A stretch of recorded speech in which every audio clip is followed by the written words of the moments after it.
might look like any other Egyptian mummy, but not to the experts. My first reaction when I saw this mummy was, oh my God, it's a pharaoh. He looked impressive. I mean, you could see why people had suggested he was one of the missing royal mummies. There's a growing consensus. This is the long-lost mummy of a great king. As science probes the mystery of his identity, the tale of his life after death is unfolding.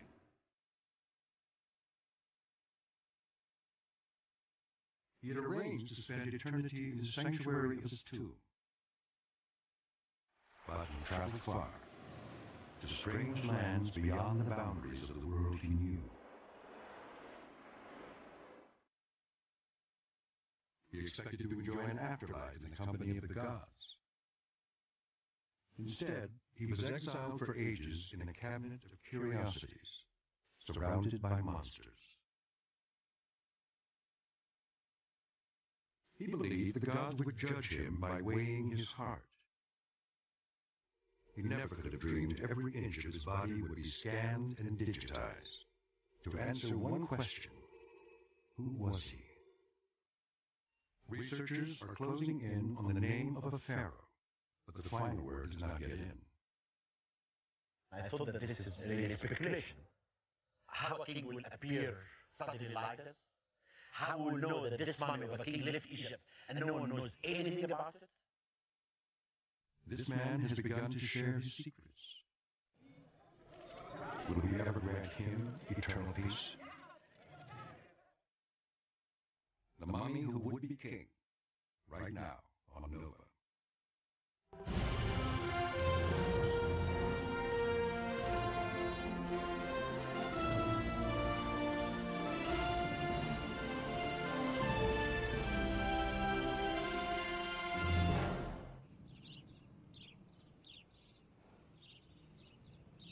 On the campus of Emory University in Atlanta, the Michael C. Carlos Museum celebrates a royal visitor.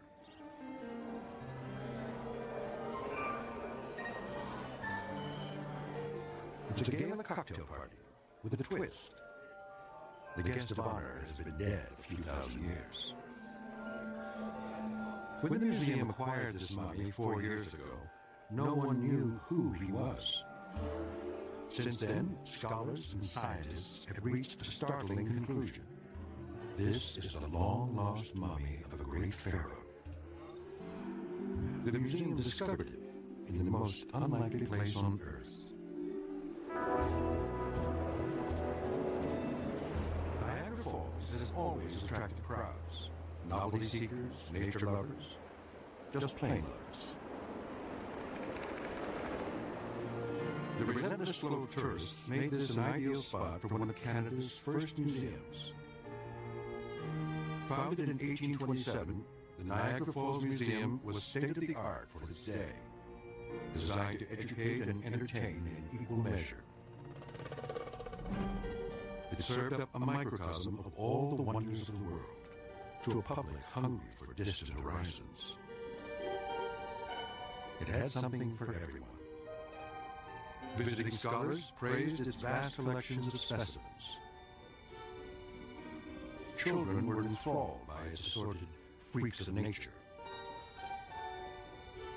These cabinets of curiosities full of all this wacky stuff are basically the origin of museums. And sadly enough, I think some of the academics today and experts in this and that forget that this is where it came from.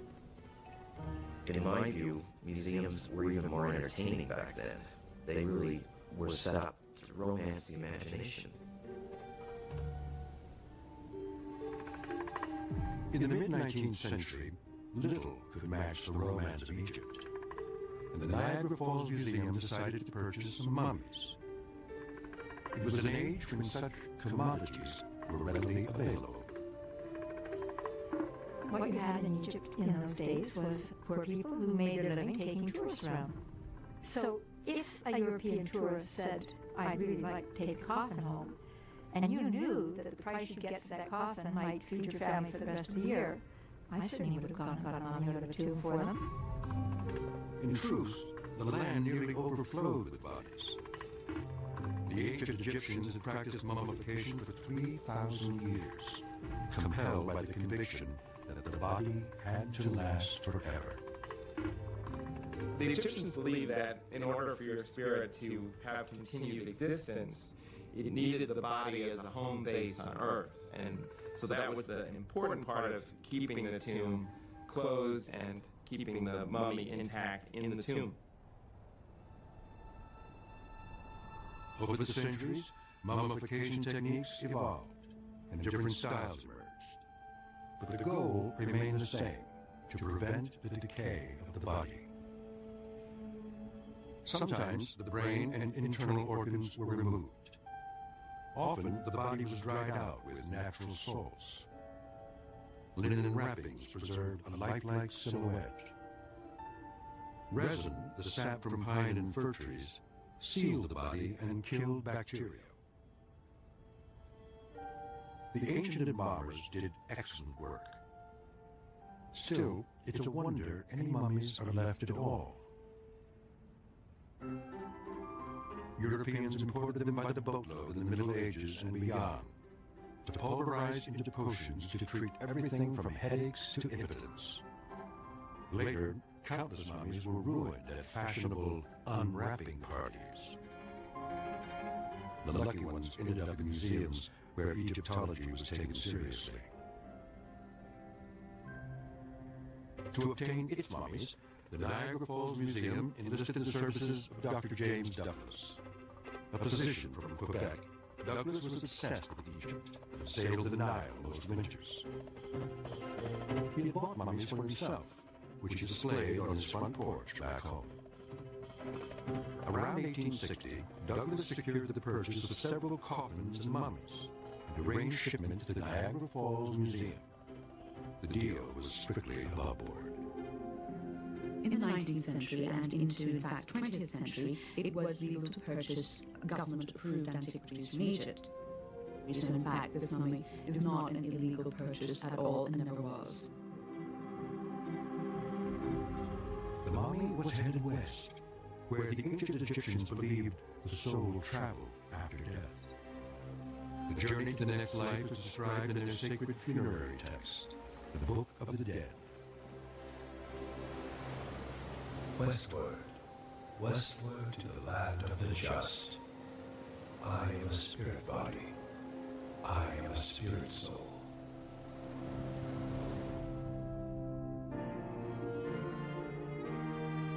When Douglas's shipment arrived in the honeymoon capital of the world, the Niagara Falls Museum had an instant hit.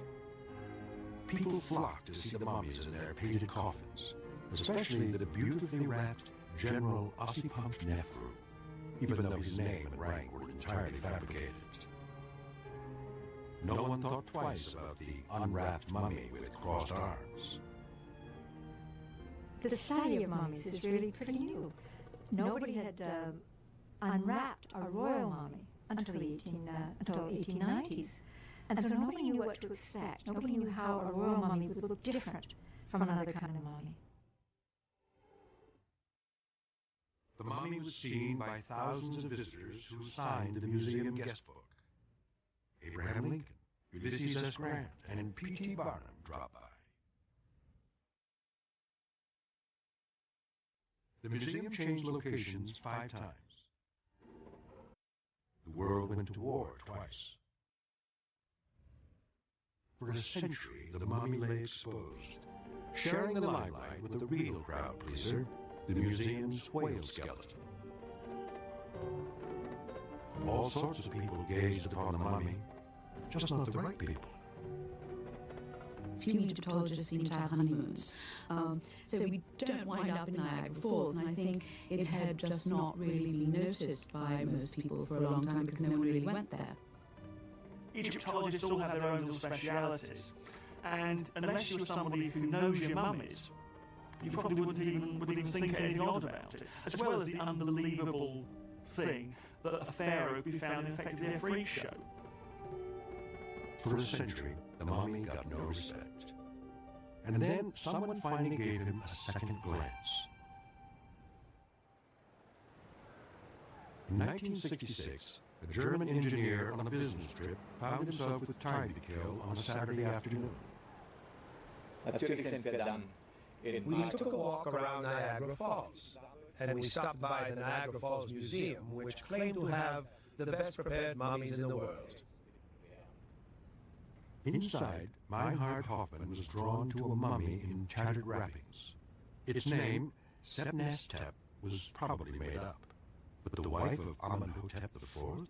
That would be Queen Nefertiti, whose famous bust resides in a museum in Berlin, and whose mummy has never been found. The Germans have a certain affinity for Nefertiti. So that's really how I started wondering. Was it possible that a queen, mummified by the ancient Egyptians, could end up in a cabinet of curiosities at Niagara Falls? For a decade, Hoffmann hit the books for clues to Nefertiti's fate. Then, in 1976, he found an article suggesting Egyptian queens were mummified with the left arm crossed over the chest. That sent him to a slide to the museum. The mummy named Sebnestep had straight arms. But there, the unwrapped mummy draped in a shroud, Hoffmann could see its left hand. Clearly, its left arm was crossed over its chest. Next, Hoffmann compared a replica of the Nefertiti bust to that mummy's profile. The similarity was so impressive, it could only be that face. This had to be Nefertiti. Hoffmann bolstered his case with a computer. And in 1985, convinced a television producer he was on to something big. Of course, we figured that if he was right about what he was saying, and I was convinced he was, then this was a world sensation, and we wanted a contract with him. We wanted him to do this with Germany's Channel 2, to be our man. Perhaps write a book. But first, Gunter Auld would make a TV show. He took Hoffmann back to the Niagara Falls Museum with Egyptologist Arnie Egebrecht. His first move was to unveil the mummy, revealing two crossed arms and the unmistakable anatomy of a man. In the cafe next door, Hoffmann awaited Egebrecht's expert opinion. Ich glaube, die einfache Lösung, die haben wir. Ja. Die haben Sie nackt gesehen. Der ist ein Mann. Ach, das ist ja interessant. He didn't faint or scream. He immediately said that it must be a pharaoh. Immediately. No, it wasn't a queen, but Hoffmann knew it just might be a king, because of those arms crossed high over the chest. Mummies with crossed arms are common in just two eras of Egyptian history. Around 1500 BC, during the New Kingdom, crossed arms were a sign of kingship, reserved strictly for the mummies of the pharaohs. Crossed arms also show up around 2,000 years ago when Egypt was conquered and ruled by Rome, and common people were embalmed in this position. Was the mummy a common man from the Roman era, or an ancient king? Radiologist Wolfgang Paul was sent to find out. I was the only person in Germany who was active in the area of mummy research. On this basis, I was contacted to provide my expert opinion on the mummy in Canada.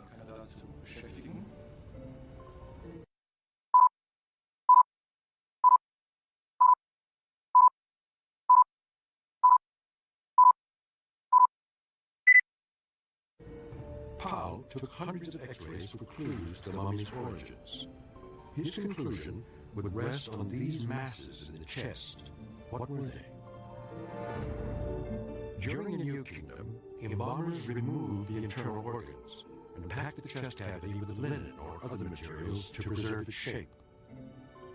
In later periods, embalmers often wrapped the internal organs in linen and placed these organ packets back in the body.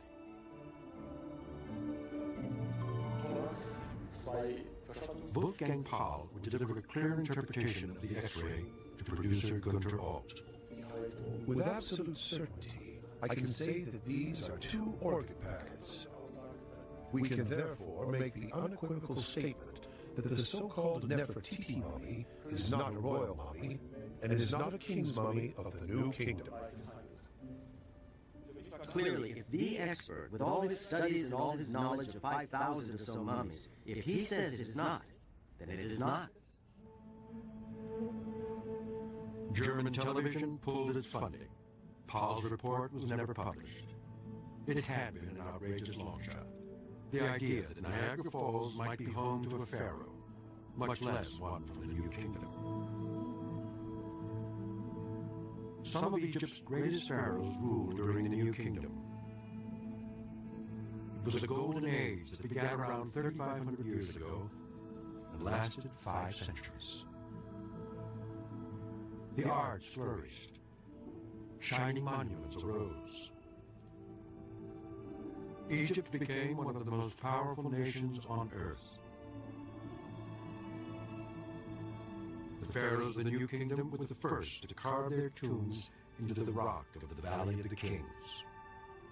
Sealed in underground chambers stocked with treasure, their mummies would be safe for eternity, or so they believed.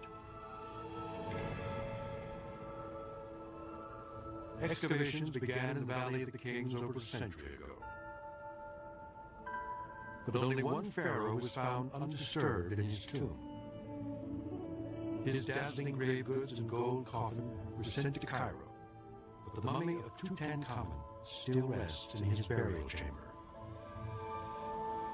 All the other royal tombs had been robbed in antiquity. It seemed the mummies of the pharaohs had been lost in the plunder. But just outside the Valley of the Kings, the hills were honeycombed with the tombs of noblemen.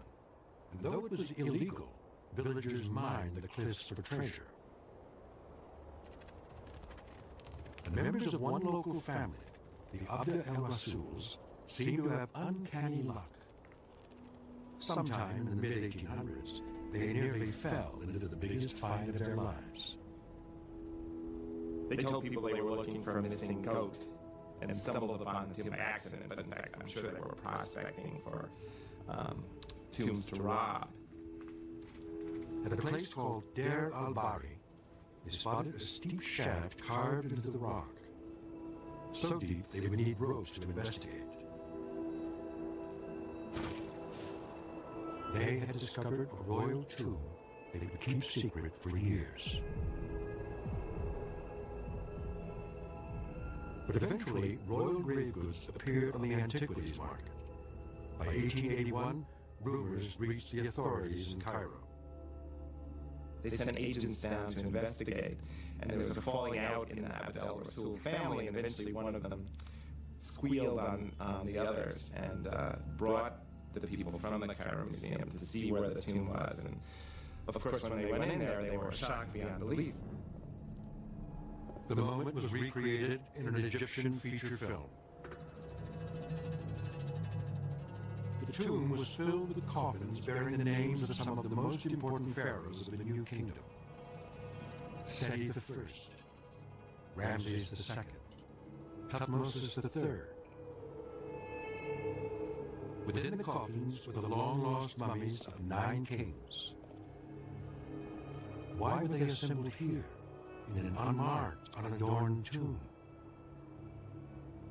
The royal tombs in the Valley of the Kings were plundered during the New Kingdom, and it got so bad that the priesthood of around 1000 or so BC decided to give up on trying to preserve mummies in their individual tombs, instead move them to a couple of hiding places where they were all concentrated together. There was nothing left on them to tempt robbers, and they could be watched. The authorities moved the royal mummies to Cairo. Years later, a second cache was discovered, and today, the mummies of some 20 New Kingdom pharaohs rest in the Egyptian Museum. You can read about the exploits of these pharaohs, you can go and look at their monuments, but we're very fortunate because we can actually look at the pharaohs themselves. Majestic even in death is King Seti I, who expanded Egypt's empire in a series of military campaigns.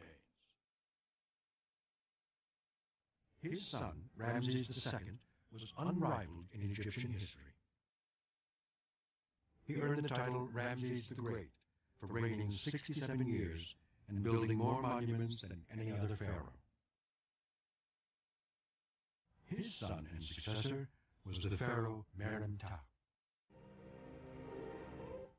Tutmosis IV lies with his forebears, as does Ramses V.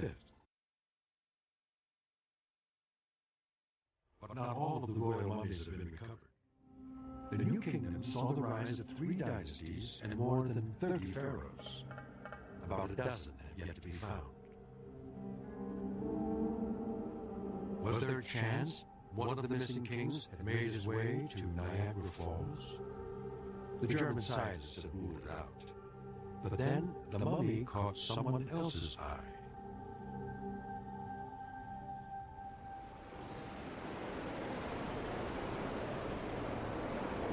I first went to the Niagara Falls Museum back in the 1980s when I started working on my MA in Egyptology and became interested in these 4 beautiful 21st Dynasty coffins down there. And so I went and started looking at coffins very carefully and gradually got interested in the inhabitants of coffins. Soon, Gail Gibson began to speculate about the superb preservation of this mummy, the position of his arms. The mummy was always a very interesting fellow to look at, but it never occurred to me that it was not just my own romantic imagination, thinking he was a king. But in 1991, Gibson had a reality check when she invited a visiting mummy expert to Niagara Falls for the day. We went out to the museum, saw they got a really nice collection of coffins and mummies and so on. Then my eyes fell on this gentleman lying just exposed on a shelf in this glass case. And I'm afraid my immediate thought was, oh my God, it's a royal mummy. Well, first of all, there's this general feel about him, and the sheer quality of the mummification, clearly New Kingdom. But the key thing was the arms crossed at the breast. And that's not something you'd expect with a mummy of that kind of quality. Arms crossed at the breast are normally something you get in the Roman period, where mummies aren't going to be that well preserved normally. So it was very much a case of all taken together, I was thinking, this looks like a pharaoh. When Aidan took very seriously my suggestion that this might really be a royal mummy, I was pretty impressed. If Aidan thinks something, it's probably so. When I got back to the UK, this was something really quite something, so I was talking to colleagues about it. Aidan called me and I thought, okay, he's obsessed by royalty, so he's seeing royals everywhere he goes. And everybody was sort of saying, well, it may look like it's probably a very, very nice Roman. It's just not one of the usual grotty Romans. And I thought, okay, maybe he's had one too many, or he's just seen too many museums and he's having an excess of Egyptological excitement. It was exciting. The thought that the missing pharaoh might be hiding in Niagara Falls. But how to prove it? To be a mummy of the New Kingdom, he would have to be over 3,000 years old. Unfortunately, radiocarbon dating can be problematic when dealing with Egyptian mummies because of contamination. The Niagara Falls mummies left Egypt back in the 1860s. Then they were shipped across the ocean, landed in Montreal, came up the St. Lawrence Seaway into Toronto at last. All the way along, people are handling them, people are breathing on them, people are smoking in their faces, opening the coffins, taking a look, and then all of that contaminates the subject. And so you might get a date that was quite wrong. Still, in 1994, the owner of the Niagara Falls Museum allowed a researcher to date a small tissue sample from the mummy. The test produced a range between 790 and 1085 BC, right at the end of the New Kingdom, but old enough to rule out the possibility that the mummy was from the Roman era. This clearly showed at least 1,000 years older than the Roman period. And once you know that, it becomes even more likely to be a king's mummy, because crossed arms at the breast are really not found at any other time in Egyptian history, except in the New Kingdom pharaohs. Finally, A piece of hard evidence he really could be one of the missing kings. But which one? Probably not one of the pharaohs at the end of the New Kingdom who were buried near the Nile Delta, where their mummies would have decayed. Presumably, not one of the kings whose mummies may well have been destroyed by vengeful priests or noblemen. Ultimately, one candidate seemed to stand out, the founder of the 19th dynasty, Ramses I. The mummy bore a strong resemblance to that king's descendants. Many people have thought that this mummy looks an awful lot like King Seti I and Ramses II and Mermtah. He really looks like that group of kings who are father, son, and grandson. If he was Ramses I, here were his son, his grandson, and his great-grandson.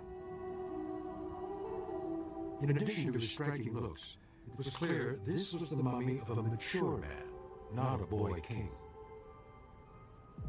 Ramses I was Egypt's top military commander, and past middle age when the pharaoh he served appointed him to the throne. He died after ruling less than 2 years, and was buried in the Valley of the Kings. But when his tomb was opened in the 19th century, his mummy was gone. Ramses I was not among the pharaohs the authorities discovered in the royal cache at Deir al-Bahri. But they did find an intriguing clue, a shattered coffin bearing the name of Ramses I, with inscriptions by the priests stating they had moved his body to safety. Exactly how and when his mummy might have left the cache remained to be solved. The case of Ramses I was promising, but needed serious research. And so the man with crossed arms continued to play second fiddle to General Ossipam's Nefru. He was a footnote in a freak show that had seen better days. The roof leaked. The owner wanted out. The museum needed a savior.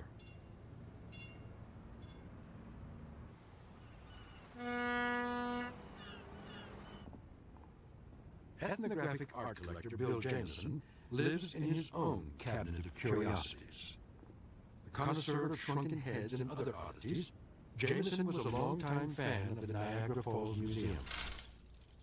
My daughter went a couple times a year, and I started talking to the owner. I said, "Have you ever thought of selling the place?" And he said, "Make me an offer." In the fall of 1998, Jameson signed a deal to buy the entire contents of the museum. To offset the expense, he decided to sell off what seemed most valuable, the Egyptian artifacts.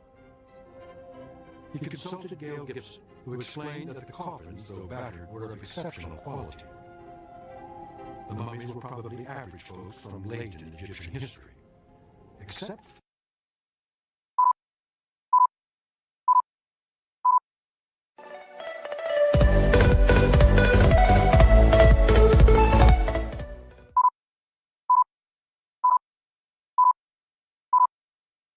for the man with crossed arms.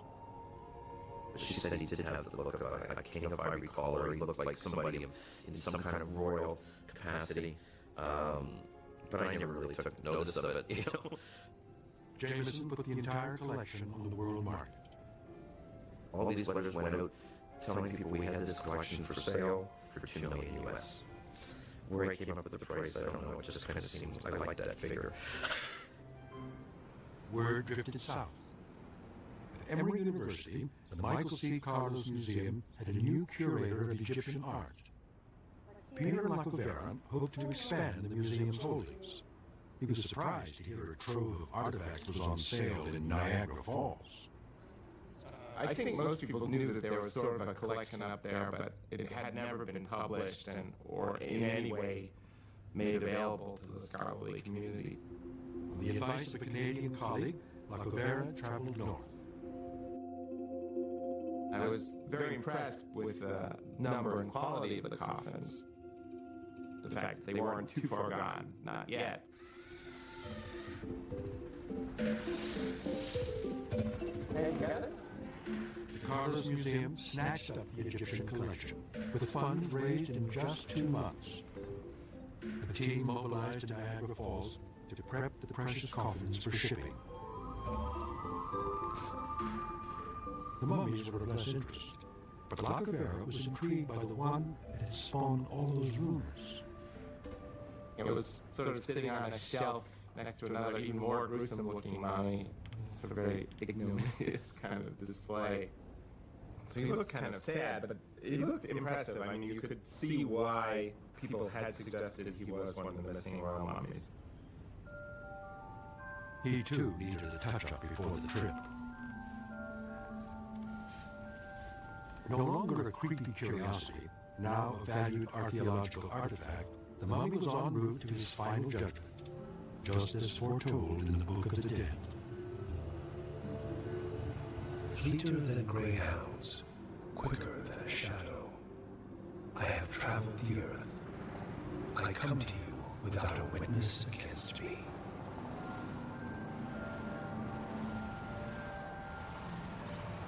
At the Carlos Museum, the question could no longer be ignored. Was this Ramses I? In theory, DNA could provide the answer. Researchers at Emory University began tests on the loose teeth from another mummy, with limited results. People had not had a lot of success in DNA tests on Egyptian mummies anyway, and we're still not sure why that is, whether something in the mummification process sort of degrades the DNA. Not to mention the utter futility of the effort if samples of the DNA of the descendants of Ramses I were not available. In Egypt, we're not going to be giving out DNA samples unless we are assured that this technology works. But at this point, it would be a crime to abuse these royal mummies and take sections out of them, and you generally have to take teeth out. So that is quite a dramatic thing. It would be like having an object in a museum, like a perfect stone vessel, and then shipping out a chunk. So it is very destructive, and until we are assured of results, it is a complete waste of time. The issue of the mummy's identity would have to be resolved with more circumstantial evidence. Time to call in the experts.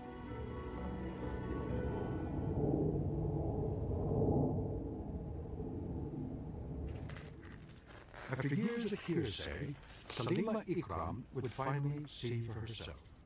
She wrote a volume on the pharaohs in the Cairo Museum. How would this mummy measure up? Well, this mummy is very nice, well-preserved mummy, and it doesn't smell bad, so it must have been quite a good job of mummification, because most mummies that have not been well prepared are completely odoriferous. It certainly isn't a late 20th dynasty royal mummy, because if it were, it would have had its onions put into its eyes, and this one doesn't. It's got nice bits of resin in the ear, which is something you see in the 18th and 19th dynasties as well as earlier. Now over here you see the incision, and it's not a very big deep gouge, which is what you start getting later on in the 20th dynasty, because that's when people become much more careless in how they're doing these things, even if they're doing it to kings. Down here, his genitalia is also wrapped, and this again you get with a lot of royal mummies in the same way. Sometimes it's more attached to one leg or the other, but he seems to be quite well centered. The most thrilling moment was actually looking at the mummy and thinking, oh, you cannot possibly be a royal mummy, and then looking at it and thinking, oh my God, you probably are a royal mummy. And so I emailed Aidan and said that he was totally right, that as far as I could tell, it was a royal mummy. Gail had this view, I had this view, and now Salima rejoined me in this. It suggested there really was something in it, and it wasn't just one of us having a hallucination. Momentum was building. Every hospital volunteered its services. Orthodontist James Harris has a unique claim to fame. In the 1960s, when he traveled to Egypt with a portable X-ray machine, the authorities invited him to study the pharaohs. 20 years later, he had compiled an X-ray catalog of all the royal mummies in Egypt. He flew in from Michigan to assess this contender. I actually assumed it would not be royal because of my previous experience with other mummies that are in collections around the United States, which are non-royal, almost all in the late period. They're Greek-Roman, they're the very end of the Pharaonic period, and they were not royal. As closely as possible. Harris would focus on the skull because its shape is largely inherited to determine whether this man might be related to any of the pharaohs. It was critical that he x-ray this mummy's skull in precisely the same alignment he had used on the royal mummies. On the x-ray, Harris identified key anatomical landmarks and generated a series of skull measurements. He had taken identical measurements on the collection of pharaohs in Egypt. Then he entered these numbers into his royal mummy database. The computer arranged the pharaohs into a tree of relationships and placed the mummy from the Carlos Museum squarely with the descendants of Ramses I. Statistically, it appeared that he was most close to the 19th dynasty. We're talking about Ramses II and Seti I. His profile fit these individuals best. And we weren't able to narrow it down further than that, but he was a candidate for a royal mummy in that dynasty. Advanced technology would yield several more stunning clues. A CT scanner provided three-dimensional views of the mummy inside and out. We'll take some high-resolution detailed images of the head and neck. The brain had been removed through the nose, standard practice in New Kingdom mummifications. The skull was nearly filled with a hardened mass of tree resin, a rare commodity in Egypt. It was very expensive, and so you would consider that it would be lavished on royalty and not used so much on lesser people. Then the team explored the contents of the chest cavity. First up, more resin. You can see the resin is pouring. Yeah. It's a huge amount. These are tubular structures in both chest cavities inside the resin. 15 years earlier, Wolfgang Paul had claimed these structures were organ packets, which are rarely found in mummies of the New Kingdom. This team would anxiously contemplate the same conclusion. The organ packs, are they usually round like that? We began to see some ghost images in the body, and we were, wondering whether, oops, does that mean that this is a later mummy? But then they turned out not to be these organ packs, but tightly rolled strips of linen. The CT scan revealed what an X-ray could not. Embalmers had stuffed rolls of linen beneath the mummy's ribs. The same technique was used on several royal mummies. That was a nice confirmation that it's the New Kingdom mummy. We became secure in the fact that this most probably was Ramses I. With the tools of science, the museum had gone as far as it could to uncover this man's identity. Then Bill Jameson provided one last clue when he received an unexpected package from a fellow collector. It was a copy of a travel journal written and photographed in 1860 by Dr. James Douglas on a cruise up the Nile. In this journal, there was some reference to the purchasing of a mummy, and I made copies of this, and I sent it to Atlanta because I thought it might help with their investigation. It did help. In it, Douglas boasted about buying a fine mummy for the Niagara Falls Museum. He also wrote about one of his contacts in the antiquities trade, Mustafa Aga, a notorious middleman between tourists and tomb robbers. Mustafa Aga was the dealer who was working with the Abd al-Rasuls who found the cache of royal mummies at Deir al-Bahri. So that journal really linked Niagara Falls to the cache. At last, a plausible scenario for what might have happened to the mummy of Ramses I. When the Abd al-Rasuls discovered the cache, The body of Ramses I was probably there. Perhaps they broke open his coffin and unwrapped his mummy, looking for jewelry. Then Mustafa Aga could have alerted them that a Canadian tourist, Dr. James Douglas, was looking for mummies. The Abd al-Rasuls could have pulled the mummy from the cache and sold him off to a museum in Niagara Falls. The rest is history. If we look in legal terms, let's say that our mummy is in a court of law being accused of being Ramses I. I think if it was a criminal court, he'd be not guilty because you can't prove beyond reasonable doubt. In a civil case, it's on the balance of probabilities. And I think the balance of probability does favour him being a pharaoh, and the most probable pharaoh, Ramses I. For the Carlos Museum, the case is closed. In the spring of 2003, the staff prepares an exhibit fit for a king. News of the pharaoh in Atlanta reaches those who knew him when. Meinhard Hoffman has never doubted the royal status of the mummy. Back in 1985, he even had his lawyer notarize a statement that he was the first to discover a king in Niagara Falls. He listed three possible candidates: the pharaoh's eye, Horemheb, and Ramses I.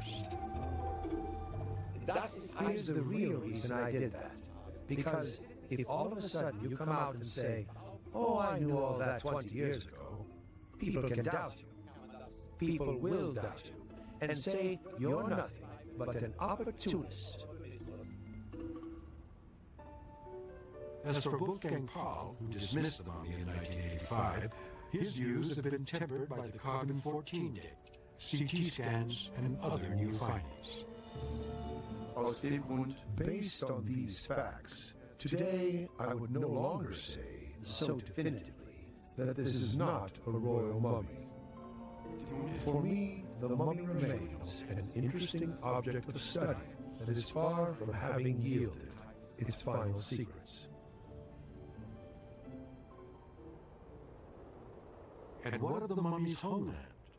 Will his descendants embrace him as the founder of a great dynasty? In matters of mummies and all antiquities, one man speaks for Egypt, Zahi Hawass. And when I heard the news that this is a mummy of Ramses I, I thought that this is speculation. I thought it's maybe a joke. How a king will appear suddenly like this? How will know that this mummy of a king left Egypt and no one knows anything about it? The only person really who talked to me about this mummy is Peter Lakvara. And I told him that in the future I should see this mummy. In April 2003, Hawass comes to Atlanta to provide the final word. He'll rely on a unique set of skills. Myself, I can smell royal mummies, and I know the difference from a mummy to the others. You know, I discovered in my career more than 234 mummies, and I can really look at the face. And from the first sight, I will find out that it's a royal mummy or not. That's it, yeah.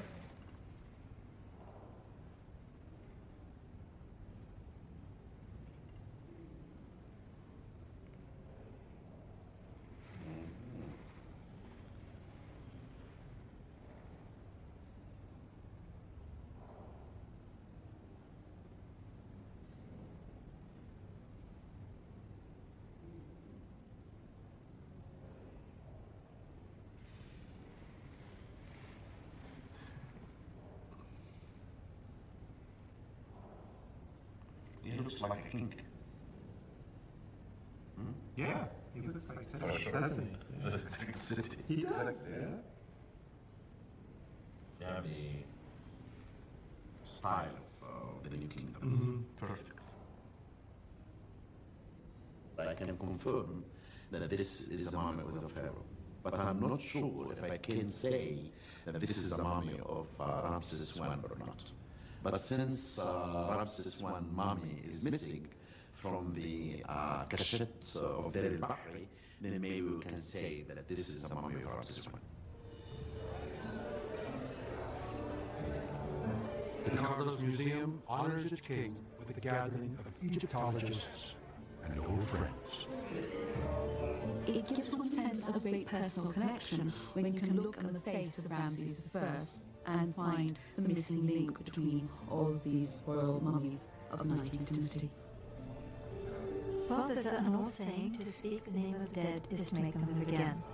So to say Ramses to him again is rather nice. He has his name back. It's nice to see him in a fitting position rather than what looked like cases in some kind of cheap jewellery store. You're the man to be credited for getting him out. I don't know, I don't think you can actually own the Pharaoh. It'll be around a lot longer than me. I'll be dead and gone, and it'll be in another collection or museum. Looking down from heaven or wherever Ramses I is, I think he'd probably be pleased that, here thousands of years later, he's back to receive prayers and visits from friends and relatives in order to continue his eternal life. For a season, the people of Atlanta marvel at a time traveler in their midst. But he will not rest here long.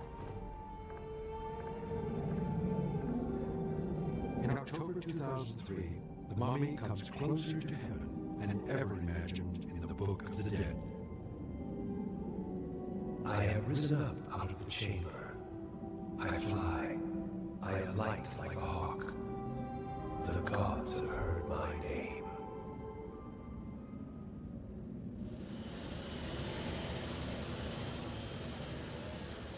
In Cairo, the mummy who would be king was received like a superstar.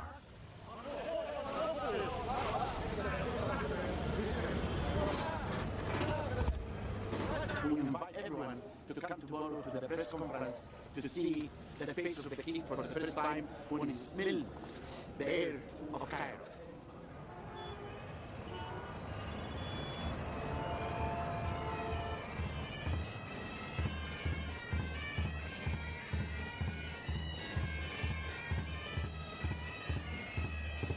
The Egyptian Museum celebrates an extraordinary gift from an American museum. I would like to state that Michael Carlos Museum, I think, did the best effort by sending this mummy to Egypt. When they found out that this mummy is a mummy of a pharaoh, they thought that the pharaoh should be home, and home means Egypt.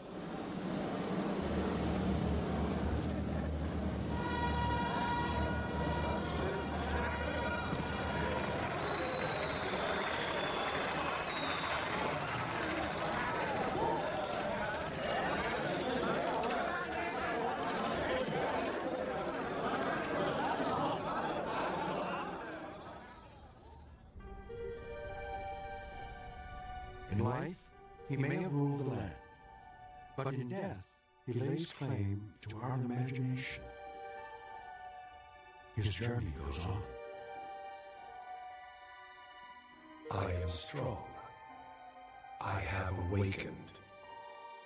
My body will not be destroyed in this eternal land.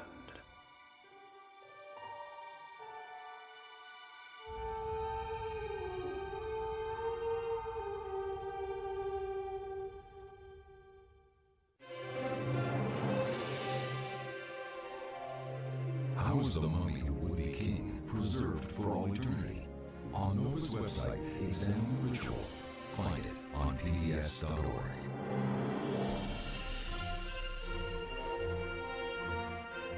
Join us Friday at 9:30 as Nova looks back at the sinking of the largest battleship ever built, the Yamato. And up next, KPBS continues a two-night biography of Ronald Reagan on American Experience. So, or any other Nova program for $19.95 plus shipping and handling. Call WGBH Boston. This might look like any other Egyptian mummy, but not to the experts. My first reaction when I saw this mummy was, oh my God, it's a pharaoh.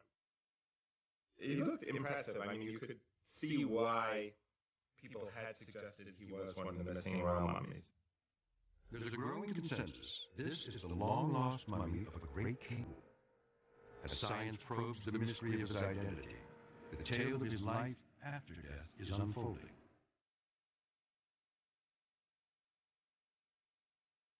He had arranged to spend eternity in the sanctuary of his tomb.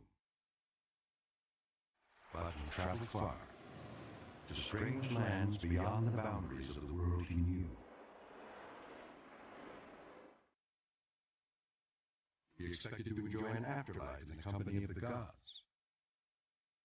Instead, he was exiled for ages in a cabinet of curiosities, surrounded by monsters. He believed the gods would judge him by weighing his heart. He never could have dreamed every inch of his body would be scanned and digitized to answer one question: who was he? Researchers are closing in on the name of a pharaoh, but the final word is not yet in. I thought that this is really speculation. How a king will appear suddenly like this? How will know that this mummy of a king left Egypt and no one knows anything about it? This man has begun to share his secrets. Will we ever grant him eternal peace? The mummy who would be king, right now on Nova.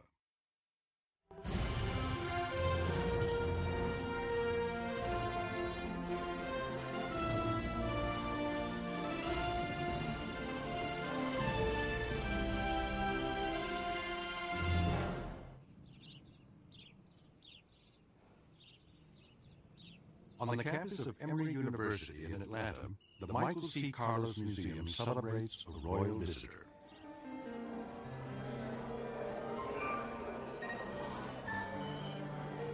It's a gala cocktail party with a twist. The guest of honor has been dead a few thousand years. When the museum acquired this mummy 4 years ago, no one knew who he was. Since then, scholars and scientists have reached a startling conclusion. This is the long-lost mummy of a great pharaoh. The museum discovered him in the most unlikely place on Earth. Niagara Falls has always attracted crowds. Novelty seekers, nature lovers, just plain lovers. The relentless flow of tourists made this an ideal spot for one of Canada's first museums. Founded in 1827, the Niagara Falls Museum was state-of-the-art for its day, designed to educate and entertain in equal measure. It served up a microcosm of all the wonders of the world to a public hungry for distant horizons. It had something for everyone. Visiting scholars praised its vast collections of specimens. Children were enthralled by its assorted freaks of nature. These cabinets of curiosities full of all this wacky stuff are basically the origin of museums. And sadly enough, I think some of the academics today and experts in this and that forget that this is where it came from. In my view, museums were even more entertaining back then. They really were set up to romance the imagination. In the mid-19th century, little could match the romance of Egypt, and the Niagara Falls Museum decided to purchase some mummies. It was an age when such commodities were readily available. What you had in Egypt in those days was poor people who made their living taking tourists around. So if a European tourist said, "I'd really like to take a coffin home," and you knew that the price you'd get for that coffin might feed your family for the rest of the year, I certainly would have gone and got a mummy out of a tomb for them. In truth, the land nearly overflowed with bodies. The ancient Egyptians had practiced mummification for 3,000 years, compelled by the conviction that the body had to last forever. The Egyptians believed that in order for your spirit to have continued existence, it needed the body as a home base on Earth. And so that was the important part of keeping the tomb closed and keeping the mummy intact in the tomb. Over the centuries, mummification techniques evolved and different styles emerged. But the goal remained the same, to prevent the decay of the body. Sometimes the brain and internal organs were removed. Often the body was dried out with natural salts. Linen wrappings preserved a lifelike silhouette. Resin, the sap from pine and fir trees, sealed the body and killed bacteria. The ancient embalmers did excellent work. Still, it's a wonder any mummies are left at all. Europeans imported them by the boatload in the Middle Ages and beyond, pulverized into potions to treat everything from headaches to impotence. Later, countless mummies were ruined at fashionable unwrapping parties. The lucky ones ended up in museums where Egyptology was taken seriously. To obtain its mummies, the Niagara Falls Museum enlisted the services of Dr. James Douglas. A physician from Quebec, Douglas was obsessed with Egypt and sailed the Nile most winters. He had bought mummies for himself, which he displayed on his front porch back home. Around 1860, Douglas secured the purchase of several coffins and mummies and arranged shipment to the Niagara Falls Museum. The deal was strictly above board. In the 19th century and into, in fact, 20th century, it was legal to purchase government-approved antiquities from Egypt. So, in fact, this mummy is not an illegal purchase at all and never was. The mummy was headed west, where the ancient Egyptians believed the soul traveled after death. The journey to the next life is described in their sacred funerary text, the Book of the Dead. Westward, westward to the land of the just. I am a spirit body. I am a spirit soul.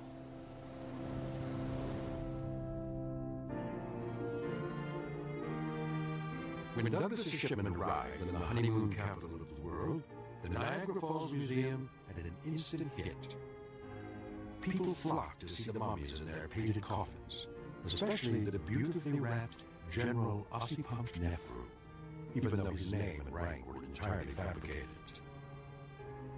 No one thought twice about the unwrapped mummy with crossed arms.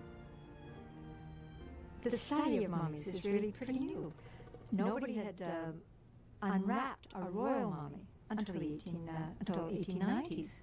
And so nobody knew what to expect. Nobody knew how a royal mummy would look different from another kind of mummy. The mummy was seen by thousands of visitors who signed the museum guest book. Abraham Lincoln, Ulysses S. Grant, and P.T. Barnum dropped by. The museum changed locations 5 times. The world went to war twice. For a century, the mummy lay exposed, sharing the limelight with the real crowd pleaser, the museum's whale skeleton. All sorts of people gazed upon the mummy, just not the right people. Few Egyptologists seem to have honeymoons, so we don't wind up in Niagara Falls, and I think it had just not really been noticed by most people for a long time because no one really went there. Egyptologists all have their own little specialities, and unless you're somebody who knows your mummies, you probably wouldn't even think anything odd about it, as well as the unbelievable thing that a pharaoh could be found in effectively a freak show. For a century, the mummy got no respect. And then someone finally gave him a second glance.